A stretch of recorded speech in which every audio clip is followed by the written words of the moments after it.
Padmashri panther Namdev Dhasal यांना विनम्र अभिवादन करून मी सुरुवात करते। खरं तर नामदेव ढसाळांनी काय मस्त गोष्टींचा आवाज ही केलाय लेखणीद्वारे आपल्या, आणि आज त्या आक्रोशापैकीच माझ्या मनातला आक्रोश मी आज तुमच्या समोर मांडणार आहे। तर माझ्या कवितेचा विषय आहे आक्रोश मनातला। एवढी झाली जगारे चूक माझी, मी तुझ्या दारात नेली भूक माझी। एवढी झाली जगारे चूक माझी, मी तुझ्या दारात नेली भूक माझी। मी खुलासाही कधी केलाच नाही, कारणे होती जरा नाजूक माझी। मी खुलासाही कधी केलाच नाही, कारणे होती जरा नाजूक माझी। गाठले त्यांनी मला निशस्त्र येथे, राहिली माझ्या घरी बंदूक माझी। सर्व काही संपलेले, सर्व काही संपलेले, मीच आज शिल्लक आहे। काल जो थोर होता तोच शुल्लक आज आहे।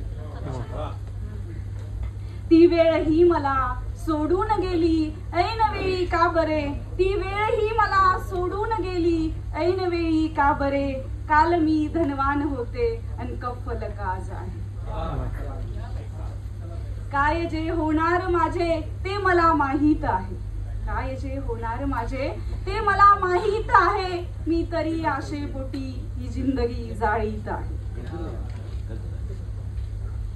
प्रत्येक चेहऱ्यामागे एक खरा चेहरा दडलेला असतो, आणि त्याला अनुसरून पाहिला जो चेहरा मी तो कुठे माझा निघाला, पाहिला जो चेहरा मी तो कुठे माझा निघाला। मी कधीपासून माझा चेहरा शोधित आहे। जाळलेल्या झोपड्यांची राख आता धन्य झाली, जाळलेल्या झोपड्यांची राख आता धन्य झाली। तो पुन्हा गंगाजलाच्या बाटल्या वाटीत आहे। गरीबाला कधी न्याय मिळालेला पाहिलाय का हो तुम्ही?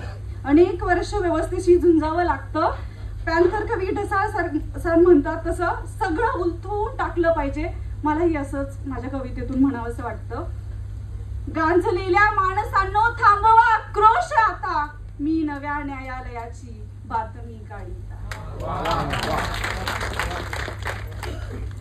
गांजलेल्या माणसांनो थांबवा आक्रोश आता, मी नव्या न्यायालयाची बातमी काढीत आहे। आणि जेव्हा ही अद्वलता अजून शिगेला पोहोचते, तेव्हा भूतकाळात आपण केलेल्या चुकांनाच म्हणावंसं वाटतं, का करू खुलासा आता, का करू खुलासा आता, सांगण्याची वेळ गेली। का करू खुलासा आता, सांगण्याची वेळ गेली। कालच्या माझ्या चुकांनो आज मी घाईत आहे। वाटतो आहे जगाला हा जरी पेला रिकामा, वाटतो आहे जगाला हा जरी पेला रिकामा।